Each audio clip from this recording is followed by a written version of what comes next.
나아가셔 있던지 널 마음이 편하다. 주 예수 주신 평안아 날 충만하도다. 나의 마음속이 널 평안해. 나의 마음속이 널 편안해. 악한 죄 파도가 많으나 나의 마음은 능하네. 하나님 말씀 이사야 34장입니다. 이사야 34장 1절에서 끝절까지 말씀 교독합니다. 1절 말씀 제가 먼저 받들어 봉독드립니다. 열국에 너희는 나와 들을지어다. 민족들이여 귀를 기울일지어다. 땅과 땅에 충만한 것 세계와 세계에서 나는 모든 것이여 들을지어다. 이사야 34장을 한 번 더 하게 되었습니다. 34장에 성경을 객관화, 성경의 객관적인 도구, 기준, 나를 객관화시키고 또 인간 자체를 객관화시키고 내 이웃들, 내 이웃들을 객관화시키고 국가의 상황, 과거에 있었던 역사들을 객관화시키고 지금 있는 사건들을 객관화시키고 앞으로 되어질 일에 대한 것을 이제는 객관화시키면서 과거에 이래왔으니까 지금의 내가 있는 거고 지금의 내가 있음으로 해서 다음에 일이 있을 것이다. 이런 일이 있을까? 이게 객관적인 내용이라고 하는 이 상황 자체에다가 집어넣지 않으면요. 이런 대화 자체가 나올 수가 없는 거예요. 이게 이제 하나의 객관화라는 이런 개념이 주관이라는 것은 그 당시의 상황하고 지금하고 안 맞는 거예요. 상황이 안 맞기 때문에 이 상황은 독특한 그 시대 상황으로 끝이 나는 거고 지금 있는 상황은 지금 있는 것으로 끝이 나는 것이 이게 주관적인 내용이라. 그러나 이 주관이 분명히 있다는 것은 인정은 하지만은 이것을 객관화시킬 수 있는 도구가 있으면은 이게 객관화가 되는 거예요. 객관적으로 된다니까. 성경이 다른 책이나 다른 어떤 자료를 가지고 그런 것을 인류사회나 내 개인이나 이 모든 상황 자체를 객관화시킬 수 있는 하나의 단위적인 어떤 재료나 도구가 있다 그러면요. 이거는 인류 전체가 이거는 보배라고 그래야 돼요. 보물이라고 해야 돼요. 그 하나를 가지고 온 인류가 다 달라들어야 된다니까. 그런 자료가 있다 그러면은 근데 그것이 있는데도 불구하고 모르는 거예요, 지금. 그걸 그렇게 인정을 안 하는 거예요. 비근한 예로 쉽게 우리가 들어가 보면은 오늘 주제가 분명한 주제가 하나 있는데 이게 좀 넘어가야 되는데 그건 넘어가기 전에 좀 개념을 자꾸 이야기하려는 거예요. 성경이 지금까지는 다른 사람의 책이다. 다른 사람이 읽는 거 내하고 관계없다고 했는데 이것이 얼마나 우리가 어리석고 서투르게 바라봤는지 그것 자체를 조금 이야기하려니까 조금 주변에 있는 이야기를 하는 거예요. 우리가 속해 있는 이 단위적인 이런 환경에서 가치를 주고 이게 좋다 나쁘다 이것 자체는요. 이거를 일단 이 주관적이라는 거. 내가 이제 그 안에 객관적인 상황이 있으니까 또 그런 일이 있겠지만 요것 자체가 주관적이라는 것은 밖에서 볼 때에 그런 거예요. 우리나라 한 나라가 주어지는 주관적인 상황, 요 상황을 다른 데서 보고 이게 객관화시키는 잣대로 가지고 자기들이 이거는 저 사람들은 저리 보는데 우리는 다르다. 여기 이제 객관화되어지는 과정이란 말이에요. 지금 현재 전 인류가 열심히 나아가는데 이 전체에 대한 내용을 하나로 어떤 그 객관화시키는 그 표현이요. 뭐냐면은 금입니다. 금. 사람들이 열심히 살아가는데 사실은 금이라는 물체 하나가 이 전 인류가 지금 열심히 달려가는데 하나의 객관화시키는 표대라요. 금이라. 금값 자체가 들썩날썩하는 거하고 금을 나라마다 비축하는 거하고 금 생산국이 금 생산하는 나라가 아주 생산 체제에 대해서 긴장하고 거기서 나오는 금을 이래 만들어내는 사람들, 그거 나온 사람들은 검사를 철저해서 밖으로 나가지 않도록 금의 통계는요 대단한 거예요. 대단한 거예요. 그게 우리 남아공 이야기 한번 했잖아요. 남아프리카 공화국, 저 아프리카의 최남단에 있는 희망봉 있는 그 위치에 있는 남아공, 거기가 전 세계에서 금이요 어마어마하게 나오는 금 생산이 그 나라의 유일한 어떤 그 수출 아니면 어떤 산업의 그게 그만큼 금이요. 나라의 다른 산업에 비하면 금 빼고는 없다는 그런 나라. 그것이 전 세계에 인정이 되어져서 금의 생산에 대해서 지금 전 세계에 미치는 영향이요 대단한 거예요. 그게. 근데 우리는 몰랐잖아요. 과거에는 몰랐던 거예요.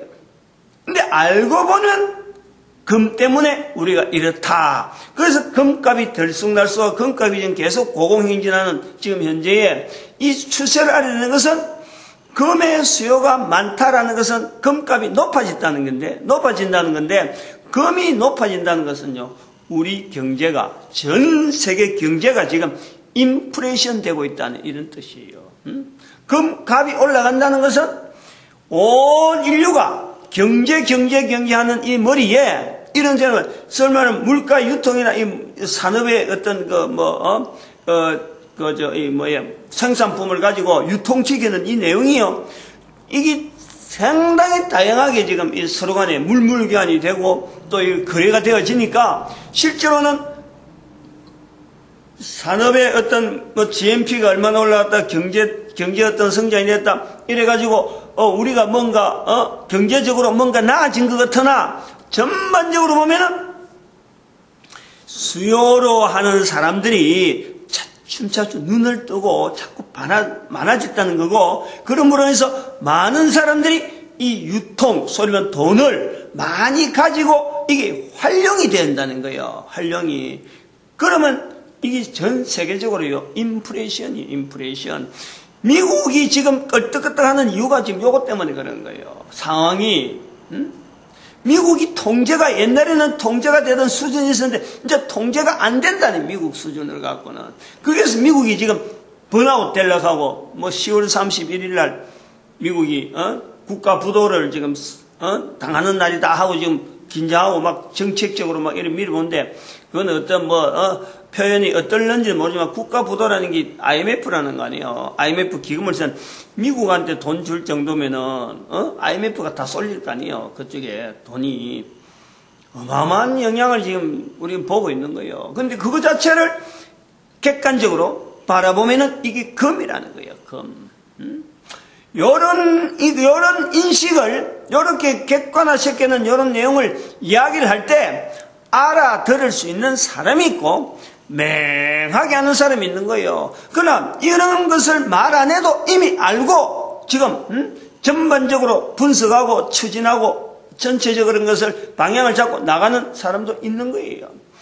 내 수준에서라도 파악할 수 있는 전체적인 경제 흐름은 이렇다 하고 지금 바라보는 상황 자체가 있는 거예요. 그래서 저는 현재 우리 인류가 금값이 자꾸 올라간다 하는 걸 보면서 지금 현재 돈이 너무 풀린다. 전 인류가 지금 돈이라고 하는 통화량 자체가 이게 제한되고 어떤 일정한 수준에 나가야 되는데 금값이 계속 오른다. 옛날에 석유값 오르는 거 석유를 너무 쓰니까 다른 대체가 나오는 거예요. 대체가. 지금 안간힘을 쓰고 있잖아요. 지금. 그래서 돈이 너무 풀린다라고 금값이 너무 오른다는 것은 전 인류가 지금 큰 경제 공황을 한 번 더 지금 당하게 돼 있는 거예요. 만나게 돼 있다는 거. 경제. 이거는 풀 나라가 없는 거예요. 풀 나라가 없어요. 이런 것을 예측을 할 수 있어요. 이런 거를. 여기 객관화 되니까 그럴 거예요. 그러면 어제는 이 본문에서 나오는 말씀에서 열국이여 민족들이여 하는 이 부분이나 땅과 땅에 충만한 것, 세계와 세계에서 나는 것 해서 이것을 내 개인을 통해서 내 개인 자체가 내 개인을 제 개인적인 이야기를 하면서 내 개인을 객관화시키면서 어떤 방향을 가지고 나아가는 길에 또 다른 사람과 관계에서 맺어지는 이 사람과 사람 사이에서 일어난 여러 가지 상황 자체를 이 성경을 통해서 객관화되어질 수 있다. 그리고 이러한 내용을 가지고 있는 자료가 도구가 단일하게 금이면 금, 뭐면 뭐 하고 이런 전반적인 모든 상황을 금은 우리가 딱 한마디 하면 딱 하면 금값 하면 이게 들쑥날쑥 하는 거야. 그래서 금도 지금까지는 기준이 되어질지 모르지만은 공황 생기버리면은 금이 만약에 이게 전체적인 세계적인 공황으로 인해서 만약에 금이 지금처럼 이게 완전히 가치 없는 나름대로 전혀 다른 기능이 나와버리면은 이제는 금을 찾지도 않아요. 다른 대체품을 갖고 나와버리면요 금 자체가 찾지 않는다니까. 지금 그 요소를 우리가 알아야 돼요. 위기예요, 위기. 한번 꺾어지면은 엄청난 소용들이 공황 생기면요 돈 있는 것 전부 다 소용없고, 세계적인 인플레이션 일어나고 공황이 생겼다 그래봐요. 내가 가지고 있는 거 전체의 가치가요 흔들려 버리는 거예요.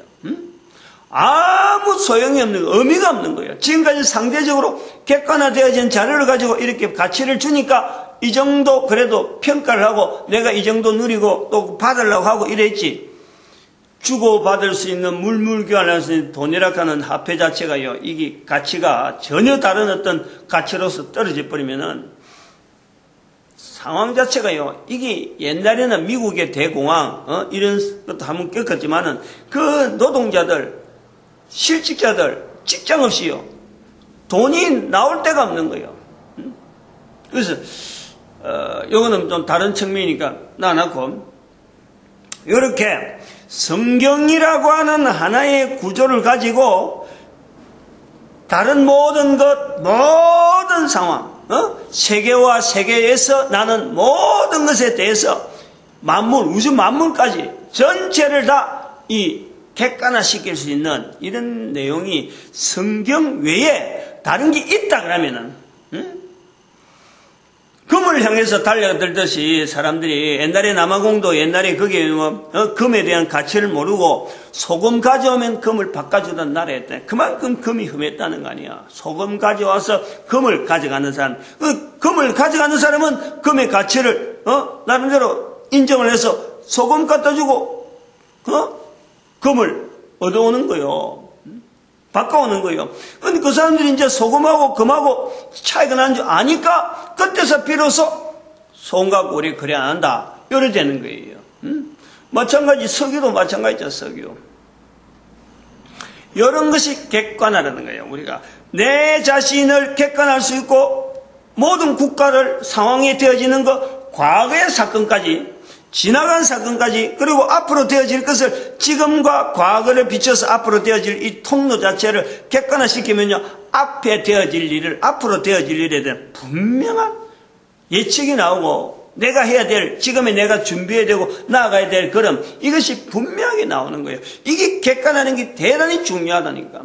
그 내용은 주관이라는 내용 자체가 있는 상황을 가지고 객관적인 어떤 준비를 시키는 이런 내용을 말하는 거예요. 그냥 막 터무니없이 허무맹랑한 공상, SF 소설처럼 그냥 터무니없이 상상만 갖고 하는 내용이 아니라 일단 있는 사실, 어떤 팩트, 그 사실을 전제로 하고 분명히 이거는 주관이지만은 이 주관적인 것을 객관적인 사실에다가 내가 집어이어가지고 하나의 통로로 해서 다음에 있을 일에 대해서 예측을 하고 준비하는 것이 우리 인간들의 걸어가야 될 길이니까 당연한 일이고 그걸 지향해서 우리 나아가는 길이니까 내가 병원에 가는 것도 그래서 내 자신이 내 인간 자체가 어떤 형태나 여러 구조 자체가요 이게 객관적으로 볼 수 있는 어떤 데이터들이 있다는 거예요. 우리 인간이 객관화된다는 것은 객관화라는 것은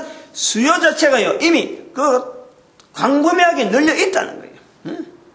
사건이 옛날의 사건이지만은, 지금의 사건이지만은, 이게 옛날 사건이나 지금 사건이나 같은 거다 할 수 있는 이런 데이터나 이런 여러 가지 이것이 객관화될 소지가 분명히 있다는 거예요. 왜 그 속에서는요, 딱 두 가지 요소가 있는 거예요. 하나는 인간이라는 인간.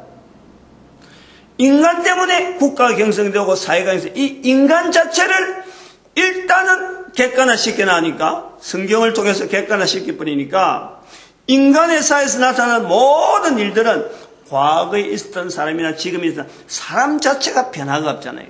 사람 자체가.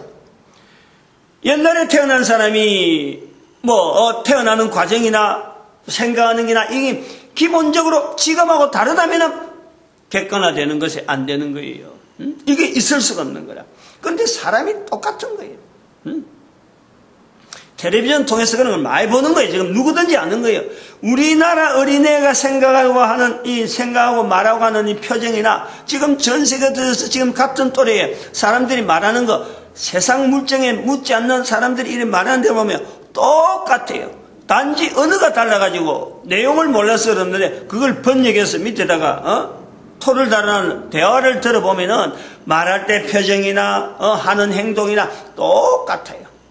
옆에 있는 애가 대해지는 예측, 내가 어릴 때 경험했던 그거 내용이 지금 그대로 하고 있는 거예요. 이게 인간이라는 거예요. 인간이 같기 때문에 요 인간을 성경은 객관화시켜 놨는 거예요. 그래서 그러한 객관화되어진 상황이 이사야 시대 상황이 다른데 불구하고 객관화되어질 수 있었다는 것은 지금 오늘 여기 8절에 있는 말씀을 정리를 해보려고 그래요. 여호와의 보수할 날이다. 여호와의 칼이다. 여호와의 칼이다. 5절, 6절 여호와의 칼, 8절에는 여호와의 보수할 날, 시온의 송사를 위하여 신원하시리라. 지금 바벨론의 포로를 지금 겨냥하고 지금 되어질 일을 갖고 지금 있는 이사야의 표현이란 말이에요. 그런데 이사야는 그 상황을 보면서 여호와의 보수의 날이다. 시온의 송사를 위하여 신원하시래라. 풀어줄래라. 송사라 그러는 이걸 신원하려라는 것은 이걸 시원하게 만들어 소원을 이루어주는 그런 때란 말이에요. 그것은 이스라엘 자체가 걸어오는 역사 가운데 586년 아직까지 나라가 있는데도 불구하고 이제 586년 당하면요 나라가 없게 되는 거예요. 그러면 586년은 아닌 거예요.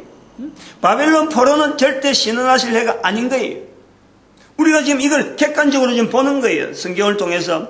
그러면 이거 언제 되느냐? 이게 1945년에 일어난 사건이다라는 거예요. 성경의 기록이 끝난 거예요. 더 이상 1945년 연결하는 내용이 아무도 없어요. 그러나 지금의 이거를 본문의 말씀이 수천 년 전에 기록되었는데 수천 년 전에 기록되어지는 지금부터 한 3,000년 전 가까이 기록되어진 내용인데 이거를 객관적으로 그때의 말씀이 기록된 내용이 지금의 사건으로 드러났다. 이게요. 객관적인 이런 어떤 상황 자체에 대한 정리를 될 때 이런 말이 나온단 말이에요. 그래서 객관가라는 거예요. 그러면 이 객관에 한 가지 요소, 오늘 해야 될 요소는 인간에 대한 거는 어제 이야기를 한 거예요. 그 추적하고 하는 이런 표현들, 내 살아온 걸 개인적으로 이야기한다 하자. 이거 개인이라 한 사람이 살아오면서 이렇게 적용해봤다라는 거고, 이 개인이 살아오면서 사람의 관계에서도 객관적으로 그렇다고 제가 완벽하게 살아왔다는 것은 절대 아닙니다. 완벽하게 살아갈 수 있는 사람은 아무도 없어요. 자기를 언제부터 해야 이게 객관화되어지고 하는 것 자체는요 좀 있으면 나오는데 그거 자체를 하기 전에 아무것도 모르고 시작을 해도 가능하다 이 말이에요. 뭣도 모르고 달라들었는데 지금 현재 이런 내용이 나왔는데 알고 달라들면 얼마나 달라지겠느냐. 그게 이제 어제 이야기고, 오늘은 사물에 대한 거예요. 사물의 이치. 사람이 살아가는데 이 사람이 결정하고 사람이 영향받는 것은요, 결국 환경이에요, 환경. 사람을 통해서도 영향받지만은 국가 간에 전쟁이 일난다, 국가가 경제가 이만큼 된다, 이런 건요, 그 국가가 누리고 있는 환경, 위치적인, 지형적인, 그 구조, 그리고 이 자연 만물 가운데 온 대기 속에서 우주 만물 가운데 나타나는 그 자연적인 상황, 환경, 이거는 그리고 그 식물, 동물 여러 가지 상황 속에서 내가 판단하고 결정하고 그에 대응하는 거, 길거리 가다가 뱀을 만났는데 이게 독사냐 아니냐 요거부터 판단해갖고 독사면 죽이고 꽃뱀 같은 거는 그냥 가도록 놔두고, 이건 제 철학이라 나름대로. 뭐 독사라 그러면 뭐 어떤 수를 쓰더라도 죽이려고, 잡아 죽이려고. 그건 독사를 가지고 이제 객관적으로 볼 때는 그걸 가지고 약을 쓰고 또 그런 걸 잡아서 뭐 수집해갖고 파는 사람 보면은 내 같은 사람은요, 그 사람들 주변에 절대 두지 않아요. 환경에 대해서 이 서로 간의 인간관계가 생성되어지는 거예요. 이럴 때 사물의 이치를 바르게 판단하고 바른 객관적인 자료를 가지고 어떤 적응하고 대응하고 한다는 것은요, 우리 인간이 가지는 또 하나의 살아가는 삶을 풍성하게 만들고 안정적으로 만드는 분명한 하나의 대상이 되는 거예요, 사물이. 그런 내용이 이제는 나라와의 전쟁, 바벨론 포로락하는 내용은 본문에 기록되어 있는데 사물에 대한 이치가요, 이게 형성되어야 된다 하는 필요가 지금 이 본문에 나오고 있잖아요. 10절부터 나오는데, 낮에나 밤에나 낮과 밤이라고 하는 이런 어떤 부분들, 그 다음에 11절부터 쭉 나오는 당화와 고슴도치, 부엉이와 까마귀, 그 다음에 13절에 가시나무, 이렇게 생물이 나무도 나오고, 그 다음에 식물이 나오고, 동물도 나오고, 고슴도치, 부엉이, 까마귀, 당화가 여기 나오고, 그 다음에는 13절에 보니까 가시나무, 그 다음에 엉겅퀴, 새품, 그리고 또 동물이 시랑, 타조, 그리고 13절에 보니까 들짐승, 이리, 수염소, 올빼미, 부엉이, 솔개, 엄청나게 많이 나와요. 이 내용을 기록한다는 것은, 한번 생각을 해봐요. 이런 내용을 기록한다는 것은 여기에 대해서 관찰해보고 여기에 대해서 어떤 이치를 전혀 모르면서 그냥 쪼들었다, 누가 이래 말하더라, 그래서 기록하는 일은요 절대 없는 거예요. 적어도 이런 표현을 성경이나 어디 기록에 남기겠다는 것은, 내가 지금 책을 써보니까 그랬는데, 단어 하나, 생소한 단어를 어디서 여야 되겠다, 만약에 생소한 단어를 여야 되겠다 하면 그 단어가 잘 인용이 되도록 사람들이 어떻게 알고 있느냐, 그 설명을 하고 주석을 달아줘야 돼요.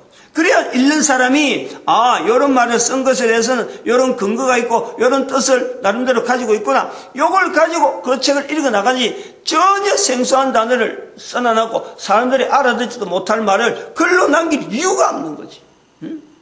글을 남겼다는 것은 그 하나의 그 상황 자체가 객관적인 어떤 단어적인 어떤 뜻이나 실체에 대해서, 물체에 대해서 이게 인식이 되어지는 서로 간의 약속이라는 것 잘 있다, 이런 내용을 의미를 두고 이런 것을 의미를 하면은, 표현을 하면은 어떤 의미를, 공감된 의미를 서로가 누릴 수 있을 거야. 요것이 있으니까 글로 남기고 단어가 나오는 거란 말이에요. 그러면은 글을 쓴 사람은 여기에 대한 어떤 상황 자체에 대한 개념 자체를 읽는 사람보다 더 많이 알고 있는 거고, 더 많은 어떤 경험과 정리를 하고 글을 쓴단 말이에요. 그럴 거야, 그렇지 않겠어? 다른 말로 하면은 사물의 이치를 객관화시키는 이 작업이요, 넘보다 발전할 때 이 글로 남긴다. 요 내용이래요. 오늘 요걸 갖고 나올 거라니까. 요거는 지금 시대, 그러면 이사야 시대의 부엉 이야기하고 뭐 당화 이야기하고 고슴도치 이야기한 내용이요, 지금 이 성경 속에 지금 있는 우리가 지금 무슨 관계가 있느냐 하고 할지 모르는데, 이게 제가 언젠가 약속을 한번 했잖아요. 말씀을 한번 드린다. 삼성전자, 지금 바로 우리 바로 앞에 있잖아요. 이 앞에 삼성전자. 삼성전자 입사하는 사람들 옛날에는 그랬어요. 요즘은 이제 그런 게 지금 삼성전자 저쪽으로 옮기고 이러면서 기숙사 옮기면 이런 건데, 옛날에는 여기 삼성전자 입사 시기 되면은 1년에 2번인가 이래 하면 방향이 1년에 4번인가 한 2번은 분명히 있어요. 그 사람들 연수하는 과정에 여기 오거든. 오면 숙소 거기니까 우리 교회에 반드시 1명 내지 2명은 반드시 왔어요. 그래서 잘 알아요. 흐름을. 우리나라 지금 기업 중에서 최고의 기업, 삼성전자란 말이에요. 이 최고나 우리나라에서 뿐만 아니라 전 세계가 지금 삼성전자라 하면 지금 알려져 있는 거예요. 자그마한 나라인데도 불구하고 지금 이런 어마한 세계적인 기업으로 삼성전자가 자리가 있는데, 그것은 다른 게 아니고 이 스마트폰, 핸드폰 품목 하나 때문에 그런 거예요. 품목 하나. 삼성전자.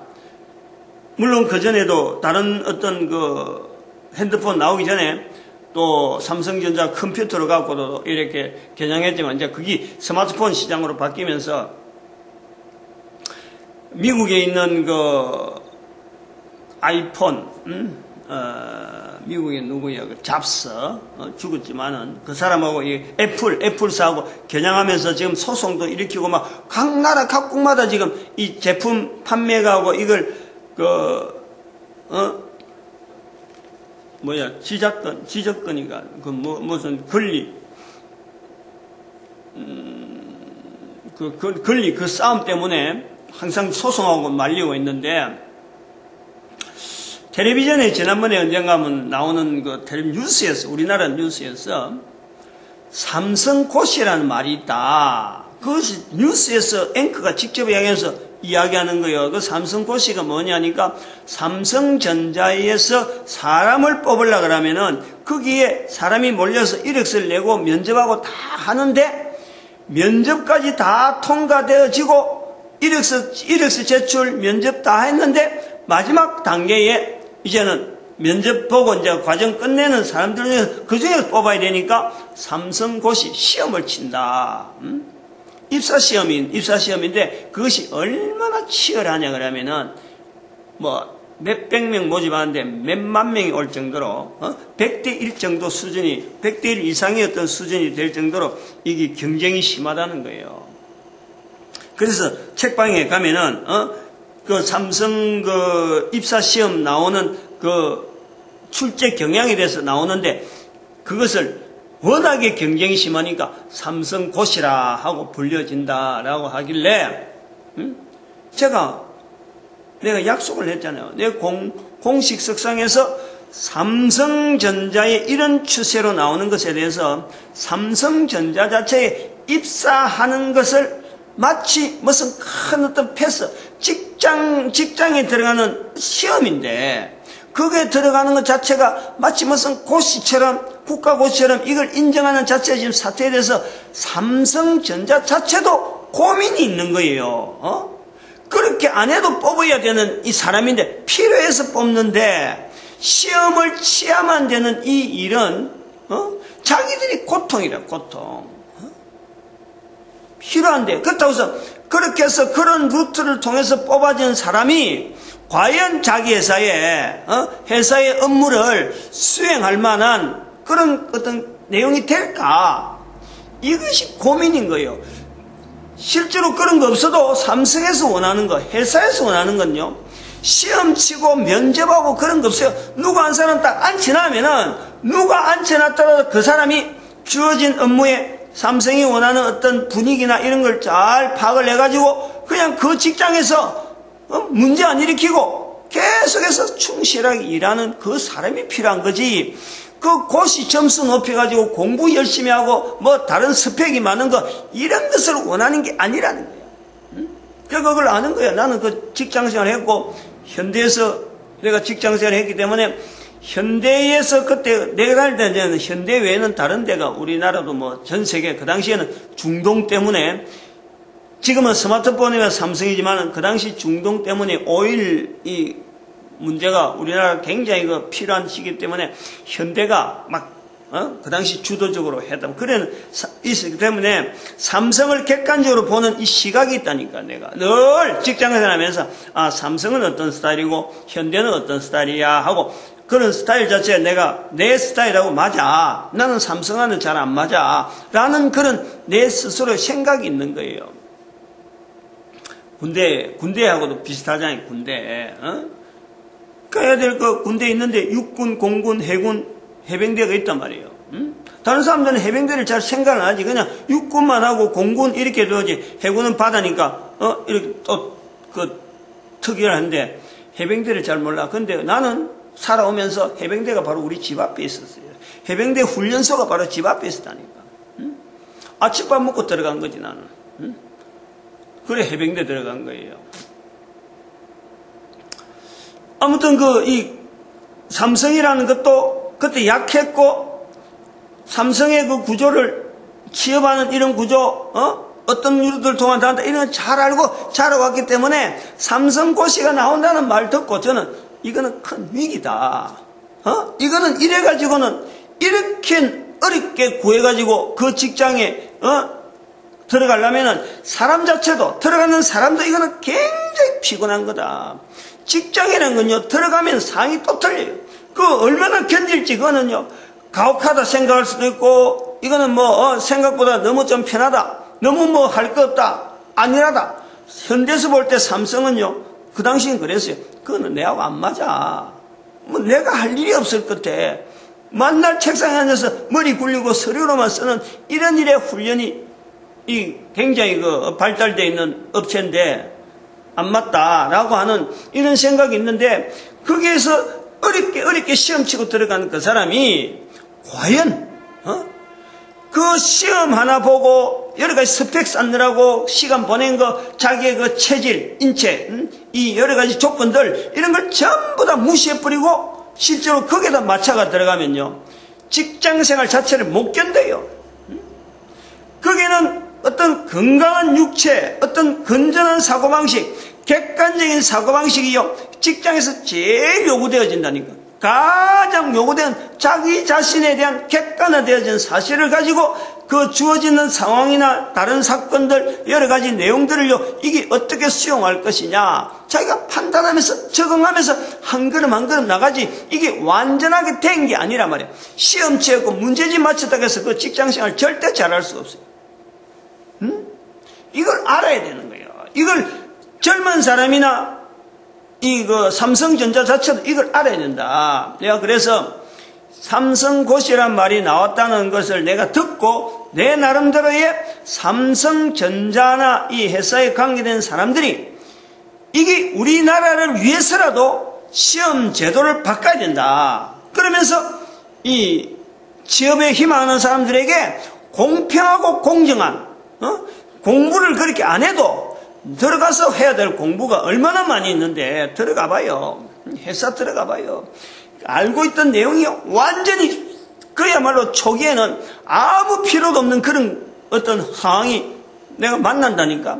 그런 것을 있어야 돼. 스펙이고 뭔고 다 던져버리고 회사가 원하는 그 체질에 내가 들어가려고 하는 이런 자기 스스로의 어떤 각고의 노력이 있어야 이것이 차츰차츰 쌓이면서 옛날에 배운 것 자체가 조금씩 눈에 안 보이는 것 힘으로 역할이 나오는 거예요. 그래서 스펙 쌓을 필요가 없고 저는 그래 봐요. 현대도 삼성도 스펙 쌓고 조건을 내걸어갖고 할 게 아니라 일정한 조건에 맞는 사람들을 선별하고 다 하는 과정에서 다 해가지고 시험이라는 과정을 통해서 일단 모아지면은 그래요. 여기서 이제 최종적으로 결정이 나겠다 싶으면은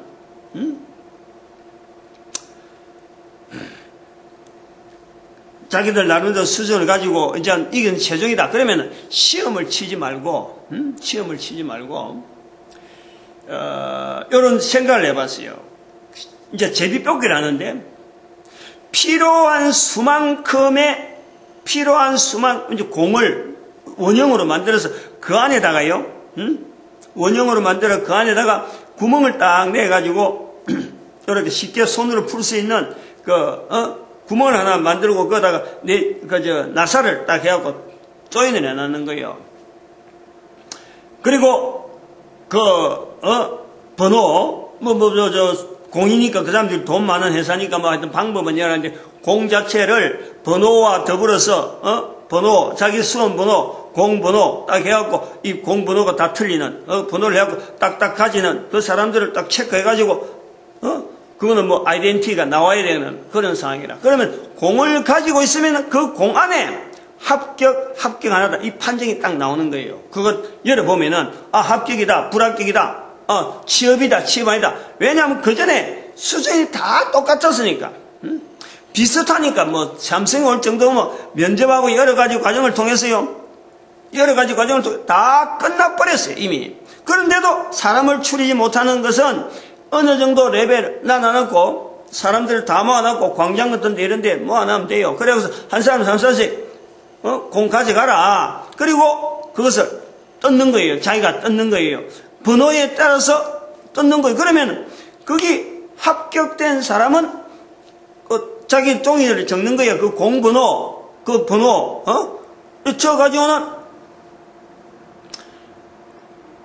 자기가 나온 그 공번호에 그 번호가 맞았다 하는 그 번호를 이제는 제출하는 그 자체가 시험지 제출하듯이 제출해버리면은 이제 거기서 당락이 나올 거 아니에요. 누구는 합격이다, 누구는 합격 아니다 하고 발표가 된다니까. 그 번호가 있기 때문에 그 번호 순대로 합격 아니까 하고 여기 탁 나와버리는 거예요. 수험 번호 있고, 그 공번호 있고, 합격의 표시가 나온단 말이에요. 그러면 여기서 끝내버리면 안 돼. 모아진 사람을, 여기가 중요한 거예요. 모여진 사람을 전체 모아놓고, 합격한 사람의 분배를 해버리는 거예요. 분배를. 자기가 추천, 이제 그 번호가 합격한 사람이 나오니까 그 뒤에 내가 몇 번으로, 내가 들어가겠다. 내가 불합격한 사람들이 전부 다, 그 취업을 못한 사람들이, 결정이 안 난 사람들이 그 뒤에다 줄을 서는 거예요. 줄을 서는데 일정한 비율은 이미 아니까 너무 많이 쏠리면은 다른 데로 이제 모아주는 거예요. 그래갖고 균등하게 먼저 자기가 선착순으로 한 사람을 딱 해놔놓고 그 다음에는 안 해가고 막 사람들이 많은 그런 거는 전체적으로 분배를 일적으로 딱 해버린다. 그러면 몇 대 몇이라는 것은 한 사람 앞에 몇 명이 딱 모이는 거예요. 합격한 한 사람 앞에 떨어진 사람 몇 명이 같이 모이는 거예요. 모인 자리에서 이게 중요하다 보는 거예요. 요런 취업, 요런 구조가요. 우리가 한번 생각을 해볼 필요가 있다. 만들어질 필요가 있다. 삼성 같으니까 해야 된다. 이것이 우리 국가 전체에 영향 미친 영향이 너무 크다. 그래서 제가 이 내용을 이야기를 해주는 거예요. 이 공식 석상에서. 그 합격한 사람과 불합격한 사람을 한 조로 만드는 거죠. 합격한 사람은 이미 회사 등록이 되어 있는 거고, 합격으로 등록되어 있는데, 여기서 기회를 주는 거예요. 기회를. 합격한 사람에 대해서 여기 있는 사람들이 축복하는 시간으로, 당신 우리 대신에 이 삼성을 위해서 열심히 해라 하는 이런 조단위의 혈은 서로 간의 협력, 요 관계를 서로 디스커션하고, 뭐 서로 간에 애석한 마음이 있지만은 제비뽑기 하나에 떨어지잖아요. 그렇다고 해서 애석한 자체를 타러 가면 안 되고 이 뭔가 맹랑하다 이렇게 되면 모아진 시간에 축복하고 열심히 해달라 하고 성원을 빌면서 서로 간에 연락처 이렇게 하고 당신 잘못하면 우리를 위해서라도 책임지고 해줘 하고 하는 그런 것도 되고 그 시간을 가지고 그 다음에 중요한 거 하나는 그 안에 있는 사람들 중에서 합격한 사람이 양보할 수 있는 시간을 주는 거예요. 중요한 거예요, 이거. 나는 이런 혜택을 내가 받았는데 내가 아무래도 지금 상황을 들어보니까 전부 다 기다리고 눈이 동그래지고 있는 그 시간 아니에요. 그 양보의 시간이. 양보할 수 있는 기회를 준다는 거예요. 나는 아무리 양보를 해도 나는 그래도 내가 직장 가져야 되겠다 하는 사람이 있을 끼고 다른 사람이 같이 있는 사람들 중에서 누군가가 내보다 너 더 딱하구나. 나는 기회가 다른 기회라도 나도 할 수 있는데 이 사람은 이번에 꼭 돼야 되겠다 하는 것이 한조에서 나오면은 그 사람에게 기회를 주는 거예요. 기회를. 바꾼단 말이야. 체인지를 한다는 거예요. 요 발상을 해야 된다. 요 발상을. 거기에서 자기를 양보할 수 있는 사람, 그런 사람들을요, 우리 사회가 만들어내야 돼요. 만들어내야 돼요. 그것을 발상에 따라서 그 사람 또 상금 주고 이런 게 아니라, 그러면 끝나는 거예요. 그렇다고 해서 직장이 여기밖에 없느냐? 이 시각을 우리가 자꾸 만들어줘야 되고, 다른 사람한테 양보할 수 있는 이런 귀한 이런 어떤 시간을요, 자기가 경험을 할 수 있는 시간을 줘야 된다. 거기까지 올 때까지 얼마나 힘들게 왔는데, 그것을 양보하라 하는 것은 생각이 나겠어요. 그러나 양보할 수밖에 없는 상황이 되겠다 하는 이 생각에 사람들을 모아놓고, 뭐 조작적으로 모을 거 없어. 그런 게 제가 아까 그랬잖아요. 먼저 우선적으로 선택하는 사람을 서열을 하고 나머지 모자랄 때는 전체 분배를 하는데, 누가 어떻게 만날지 모르는 거예요. 인간적인 개념 가지고 들어갈 수 있는 어떤 사고방식은요, 아무것도 없어. 조작할 수 있고 의도적으로 할 수 있는 아무것도 없어. 그러나 전체적인 내용을 할 때요, 이 양보할 수 있는 이것 자체가요, 주어진다는 것은 어마어마한 삼성이 인력을 이렇게 모은다 하면은 우리나라 국가의 전 그 사회 기업에 미칠 영향, 이걸 생각해야 돼요. 이게 사회적 기업의 어떤 자세인 거예요. 그러면 거기에 이제 들어가면은 이제는 작업을, 그 사람들 중에서 그 약속을 하는 거예요. 들어가가지고 2년 내에 만약에 퇴사를 한다 하면 서열을 정하는 거예요. 2년 안에 우리 조에서 내가 만약 먼저 퇴사하면은, 조문이 못 견디하고 퇴사하게 되면 누가 선을 1번 순위를 하는 거예요. 1번, 2번, 1명, 2명만 해야 돼. 그거 뭐 2년이니까, 많이 줄 수 없잖아. 1번, 2번만 서열로 또 정해하는 거예요.